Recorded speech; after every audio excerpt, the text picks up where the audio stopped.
Pakistan aesthetic hair transplant centre, hydra white treatment, جلد کی دلکشی اور نکھار کا ابتدائی علاج، نامور aesthetic consultant doctor Hanif Saeed کی زیر نگرانی۔ Pakistan aesthetic hair transplant centre, جہاں خوبصورتی بولتی ہے۔ فون 0341 000 6060 0345 210 5338۔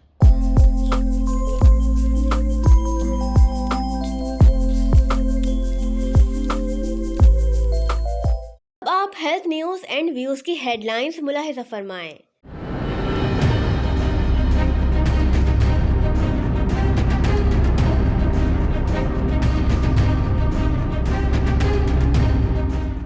وزیر صحت سندھ و بہبود آبادی کے اعزاز میں الوداعیہ تقریب۔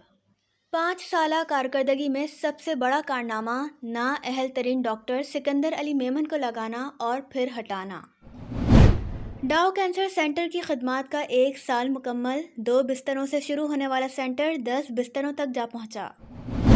پاؤڈر کا دودھ ماں کے دودھ کا نعم البدل نہیں، اسلام آباد میں عالمی بریسٹ فیڈنگ ویک کی تقریب سے ماہرین کا خطاب۔ اسٹرابیری دل کی صحت اور کینسر سے محفوظ رکھنے میں ذائقے سے زیادہ مفید۔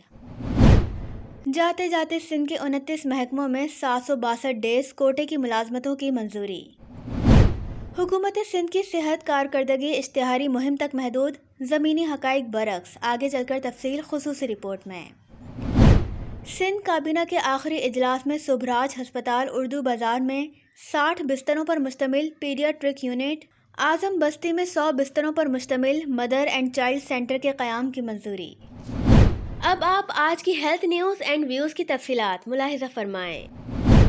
توسیع حفاظتی ٹیکہ جات کے صوبائی دفتر میں جمعے کو سرکاری طور پر وزیر صحت و بہبود آبادی ڈاکٹر عذرا فضل پیچوہو کے اعزاز میں الوداعی تقریب ہوئی، جس میں ان کی سرکاری خدمات کو ماتحت سرکاری افسران نے سراہا اور مختلف تحائف بھی وزیر صحت کو پیش کیے۔ تاہم سندھ کے طبی حلقوں نے اس موقع پر وزیر صحت کی جانب سے مسلسل توہین عدالت کا ارتکاب کر کے محکمہ صحت کے صوبائی دفتر میں طویل عرصے تک تعینات رہنے والے نااہل ترین افسر ڈاکٹر سکندر علی میمن کو EPI کے پروجیکٹ ڈائریکٹر کے عہدے پر فائز کر کے انہیں ہٹانے کے فیصلے کو وزیر صحت کا دانشمندانہ اقدام قرار دیا ہے۔ اس اقدام سے صوبے میں بچوں کے حفاظتی ٹیکہ جات کا صوبائی پروگرام تباہ ہونے سے بچ گیا۔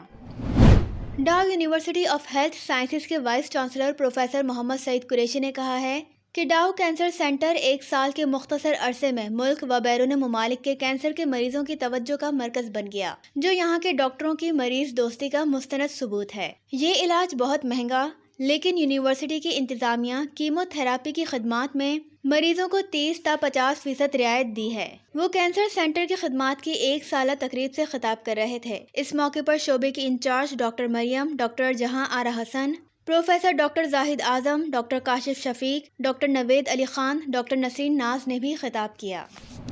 سندھ کابینہ کے آخری اجلاس میں وزیر اعلیٰ سندھ کی صدارت میں کابینہ نے Sindh institute of child health کے تحت سبراج ہسپتال میں 60 بستروں پر مشتمل بچوں کے وارڈ اور اعظم بستی میں 100 بستروں پر مشتمل ماں اور بچوں کے خصوصی مرکز کے قیام کی اجازت دے دی۔ اب آپ سراج الدین امجدی کی خصوصی رپورٹ ملاحظہ فرمائیں۔ السلام علیکم ورحمۃ اللہ وبرکاتہ۔ میں ہوں سراج الدین امجدی۔ آج کی لائیو ڈیجیٹل نیوز کی خصوصی رپورٹ یہ ہے کہ پاکستان پیپلز پارٹی کی حکومت سندھ کا 2سرا دور حکومت آج مکمل ہو گیا۔ تیسرے دور حکومت میں محکمہ صحت کے علاوہ بہبود آبادی کا قلمدان گھر میں ہی رہا۔ سیکریٹری صحت بدلتے رہے لیکن وزیر صحت کو نہ بدلا گیا، اور ڈاکٹر عذرا فضل پیجوہو کی وزارت کتنی عوام دوست اور مریضوں کی خدمت کی لازوال تاریخ چھوڑ کر جا رہی ہے، اس کا اندازہ اس سے ہی لگایا جا سکتا ہے کہ حکومت کی ذیلی تنظیم پیپلز ڈاکٹر فورم سمیت آزاد طبی حلقوں کی جانب سے ان کی کارکردگی کے حوالے سے کوئی داد و تحسین کا منظر دیکھنے میں نہیں آیا۔ البتہ ایک سرکاری تقریب روایتی طور پر سرکاری لوگوں کی جانب سے EPI سندھ کے ہیڈ کوارٹر میں ضرور ہوئی، جس میں مرتا نہیں کرتا کیا جاں بخشی کے لیے بطور ملکہ عالیہ وزیر صحت کو ماتحت افسروں نے ان کی پذیرائی کے لیے لاکھوں روپے کے تحائف چادروں و دیگر اشیاء کی صورت میں ان کی نظر کی ہے، لیکن وزیر صحت نے اخلاقی طور پر اس موقع پر ان کرپشن اور کمیشن کمانے والے جیسے کماؤ پوتوں میں سے بھی کسی ایک کو بھی حسن کارکردگی کا کاغذی تمغہ تک دینے کو ضروری نہیں جانا۔ البتہ سندھ ڈاکٹرز اتحاد کے صدر کامریڈ ڈاکٹر محمد علی تھلو نے سرکاری ملازمت کے باوجود وزارت صحت کی ناکامیوں اور لاقانونیت پر کسی حد تک اظہار خیال کر کے محکمہ صحت سندھ کے مظلوم لاچار لیکن فرض شناس ڈاکٹروں کی ترجمانی کا حق ادا کرنے کے لیے سوشل میڈیا پر اپنے ایک ویڈیو کو وائرل کر کے ضرور ایک اچھی کوشش کی ہے۔ ڈاکٹر محمد علی تھلو کی ویڈیو کی ایک جھلک آپ بھی یہاں پہلے ملاحظہ فرمائے۔ سندھ کی جو صحت کی جو سہولیات ہیں وہ شاید دنیا بھر میں کسی اور جگہ نہ ہوں۔ ہمیں یہ امید ہے کہ اتنی بہترین سہولیات جو سندھ میں محکمہ صحت نے جو دی ہیں، تو آج کے بعد وزیر اعلیٰ ہو یا منسٹرز ہوں، M P MNAs ہوں یا جو بھی جو بڑے بڑے بیوروکریٹس ہیں، وہ کسی بھی صورت میں وہ پرائیویٹ ہسپتالوں کا رخ نہیں کریں گے، کیونکہ اس سے زیادہ تو پرائیویٹ ہسپتال کچھ بھی نہیں کر سکتا جو ہماری گورنمنٹ ہسپتالوں میں سہولیات ہیں، دوائیں فری، ہر چیز فری۔ تو میرے خیال میں کہ یہ ایک نوٹیفیکیشن نکالنا چاہیے ان کو۔ اس حکومت میں جو اچھے کام کرتے ہیں ان کے لیے بھی سزا مقرر تھی، جیسے کہ ایک ڈاکٹر صاحب کو ایک جو ہے وہ کسی جعلی سرٹیفکیٹ کے حوالے سے ان کو تحقیقات کا حکم دیا گیا۔ جب انہوں نے تحقیقات کر کے اس بات کو ثابت کر دیا کہ یہ جو سند تھی وہ جعلی تھی، بجائے ان کو اپریشیٹ کرنے کے ان کا تبادلہ کر دیا گیا۔ اس طریقے سے بہت سارے واقعات ہیں۔ ابھی انڈیویجول ڈاکٹرز کی جو ہے رسپانسبلٹی ہے کہ وہ اپنا کام کریں اور محنت سے کام کریں، حرام کی نہیں کھائیں۔ لوگوں نے خودکشیاں بھی اسی دور میں کی، لوگوں نے خودکشیاں کرنے کی کوشش بھی کی، اور اسی دوران جو ہے وہ بہت سارے وعدے بھی کیے گئے جو اس کو وفا نہ کیا جا سکا۔ سندھ حکومت سے زیادہ پرووائڈ کرتا ہے۔ اگر کسی اور صوبہ میں وہ کوئی اور بینیفٹ دیتے ہیں جو ہم نہیں دیتے ہیں، تو میں آپ سب کے سامنے سی ایم سندھ کو ہدایت دیتا ہوں کہ وہی نظام ہمارا صوبہ میں چلنا چاہیے۔ اور اس کے علاوہ اسی ٹینیور کے دوران جو ہے وہ تنخواہیں بند کر دی گئیں، سارے غیر قانونی کام ایسے ہوتے رہے۔ وزارت صحت سندھ کی 5 سالہ کارکردگی کا سب سے نمایاں پہلو اہم اور حساس نوعیت کی اسامیوں پر سپریم کورٹ کے حکم کے پرختے اڑا کر تواتر کے ساتھ نااہل، کرپٹ اور اچھی شہرت نہ رکھنے والے افسروں کو پرکشش اسامیاں عطا کرنا، اور 20 گریڈ کے افسران کی موجودگی کے باوجود مطلوبہ مخصوص مفادات کی عدم تکمیل کی بنا پر ریٹائرمنٹ تک انہیں تقرری کے منتظر افسروں کی فہرست میں رکھا جانا ہے۔ ادویہ خریداری میں بڑے پیمانے پر مبینہ سنگین بے قاعدگیوں کے ذریعے کمیشن اور کرپشن کے تمام ریکارڈ کو توڑنا، اور میڈیا کی جانب سے کرپشن اور کمیشن کی بار بار نشاندہی ہونے کے باوجود کرپشن کرنے والوں کی پشت پناہی اور کرپشن میں ملوث افراد کی تحقیقات کے باوجود انہیں منطقی انجام تک نہ پہنچانا ہے۔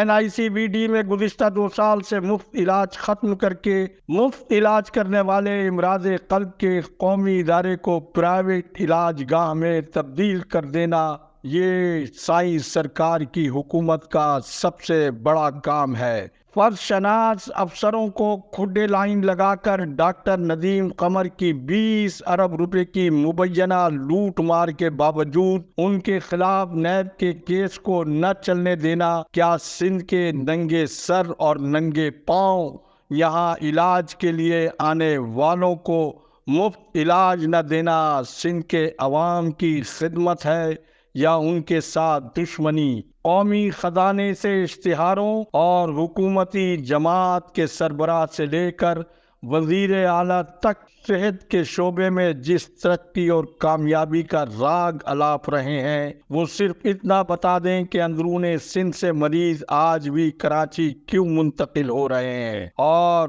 آخری بات، محکمہ صحت سندھ نے اتنی ہی ترقی کر لی ہے تو وزیر اعلیٰ سندھ سے لے کر کابینہ اور ارکان اسمبلی ان ہسپتالوں میں علاج کرانے کیوں نہیں جا رہے ہیں؟ آپ کے تمام جھوٹے اشتہاروں اور دعووں کی حقیقت جاننے کے لیے یہی کافی ہے کہ سابق صدر مملکت آصف علی زرداری نے گزشتہ دنوں اپنی آنکھ کا آپریشن سندھ میں کرانے کے بجائے دبئی میں کرایا، اور وہ اپنے معمول کا علاج بھی سندھ کے سرکاری اسپتالوں میں کرانے کے بجائے اپنے عزیز دوست ڈاکٹر عاصم حسین کے ذاتی نجی ضیاء الدین ہسپتال میں کراتے ہیں۔ جاتے جاتے سندھ حکومت نے سندھ کے عوام اور آزاد عدلیہ کی آنکھوں میں جو دھول جھونکی ہے کہ ہیلتھ مینجمنٹ کیڈر کے کسی افسر کو بھی پوسٹنگ دینے کے بجائے چمک کی بنیاد پر عوام کی خدمت کی کرسیوں کا محکمہ صحت میں نیلام